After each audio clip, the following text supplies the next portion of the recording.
오늘은 여러분과 함께 룻기서에 나오는 주요 등장인물에 대해서 복습해보는 시간을 가져보려 합니다. 여러분의 생각도 댓글에 많이 달아주시면 좋겠습니다. 먼저 첫 번째, 나오미는 어떤 사람이었을까요? 나오미는 엘리멜렉의 아내입니다. 말론과 기론의 어머니이죠. 그는 기근을 견디지 못하여 타민족의 땅으로 이주할 수밖에 없었습니다. 하지만 그의 노력은 큰 열매를 보지 못했죠.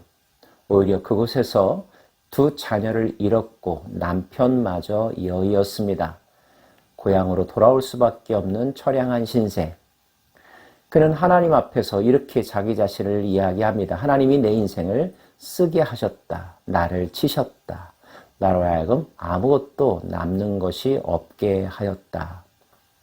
아마 늙음하게 나오미의 자아상은 무너지고 깨어지고 스스로 비참하다고 일컫는 모습 그 자체였습니다. 그럼에도 불구하고 나오미에게서 찾아볼 수 있는 신앙의 줄기를 하나 발견할 수가 있죠. 그는 유대 땅이 흉년이 든 것, 그리고 그 흉년에서 벗어난 것에 대하여 하나님께서 하신 것이라고 하는 하나님 절대 주권의 신앙을 가지고 있었습니다.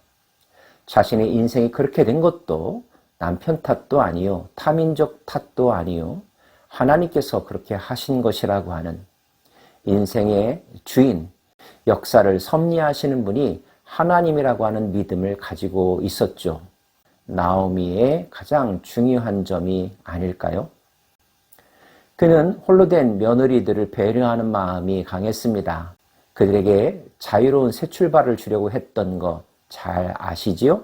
고향 땅에 돌아와서도 룻에 대해서 배려하는 마음이 많았습니다. 어떻게 하면 룻이 새 출발할 수 있을까?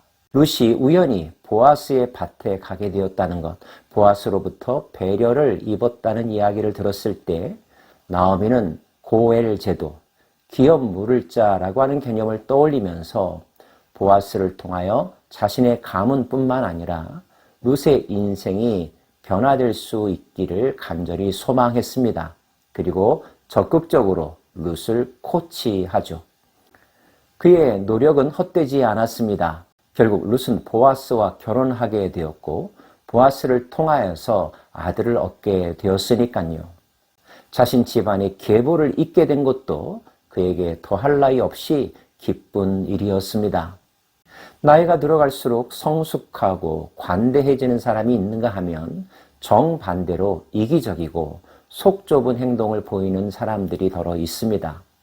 어떤 어른이 존경받는 어른일까요? 자신의 인생은 비록 기울어져 가지만 다음 세대는 조금이라도 잘 되기를 원하는 마음, 그것을 위해서라면 무엇이든지 적극적으로 돕겠다고 하는 마음, 자신이 가지고 있는 지혜와 지식의 경륜을 기꺼이 사용하는 마음, 이것이 어른 나오미의 심성이 아닐까요? 그런 시어머니, 그런 어른이 되기를 원합니다. 두 번째로 룻에 대해서 생각해 보십시다. 룻은 어떠한 여인이었을까요? 그는 모압 족속이었습니다. 사사시대였기 때문에 가나안 정복이 끝난 지 얼마 되지 않았을 때의 일이었습니다. 유대민족과 모압민족 사이에는 결코 민족 감정이 좋지 않았죠. 유다의 가정이 모압 족속의 땅에 와서 살게 될 때 그 집의 아들과 결혼한다는 것, 어떤 사연이 있었을까요? 그 집안이 다시 힘들어져서 그 시어머니가 고향 땅으로 돌아갈 때 룻은 도대체 어떠한 마음으로 나오미를 따라가겠다고 했었을까요? 우리가 알지 못하는 그의 개인적인 가정사 그리고 삶의 이야기가 있을 것입니다. 그러나 성경을 통하여 우리가 분명히 알 수 있는 룻의 성격, 그의 믿음이 있죠. 그는 시어머니와 자기 자신을 동일시했고 시어머니로부터 보았던 하나님에 대한 확고한 믿음이 있었다는 것입니다. 1장 16절과 17절의 말씀 잘 알고 계시죠? 암송할 구절이라고 생각하고요. 우리 자신의 믿음으로 본받아야 될 내용이라고 생각합니다. 유대 땅에 와서 그가 시어머니를 위해서 보여주었던 헌신의 마음, 동네의 소문이 자자할 정도였습니다.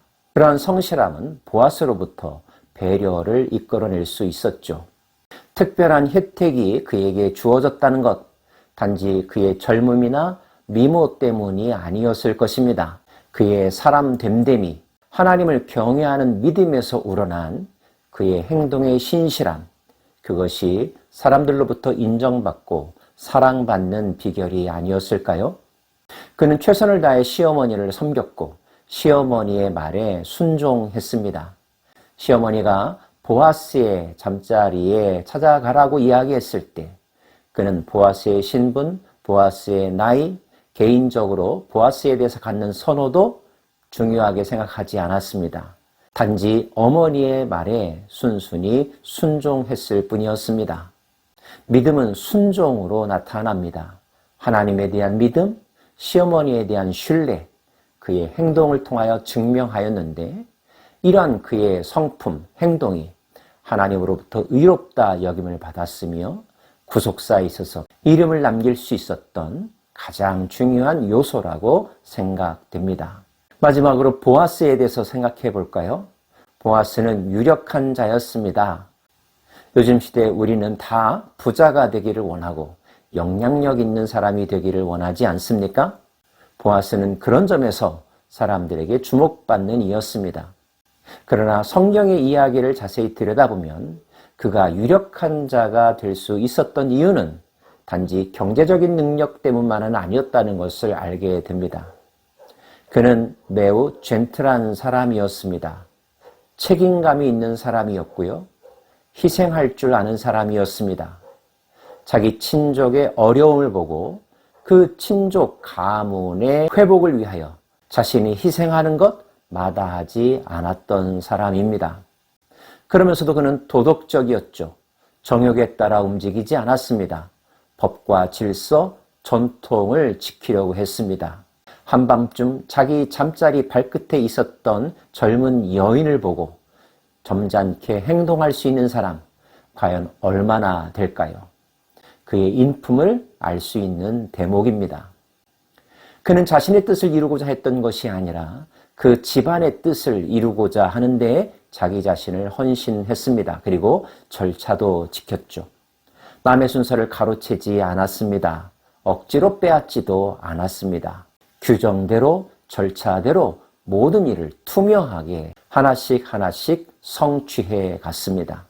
때문에 그가 젊은 여인을 아내로 취했음에도 불구하고 어떤 잡음도 일어나지 않았습니다. 결국 그는 룻을 통하여 오벳이라고 하는 귀한 아들을 두었고요. 그 후손들 가운데 다윗이 태어났다는 것 살펴본 바가 있습니다. 보아스를 이끌어서 기업 물을 자라고 이야기합니다. 히브리어로 고엘이라고 말씀드렸습니다. 쓰러져가는 집안의 모든 채권 채무 관계를 자신이 감당하고 그로 인하여 발생한 효과를 그 집안을 위하여 돌려준 사람, 그가 바로 보아스인데 이런 보아스의 행동은 예수님의 표상으로 인용되기도 합니다. 예수님께서 하신 일이 무엇입니까? 하지 않으실 수 있음에도 불구하고 인간들을 위하여 대속해 주셨고 죄에 대한 책임을 떠맡으셨습니다. 그리고 죄사함의 특권을 인간에게 돌려주셨죠.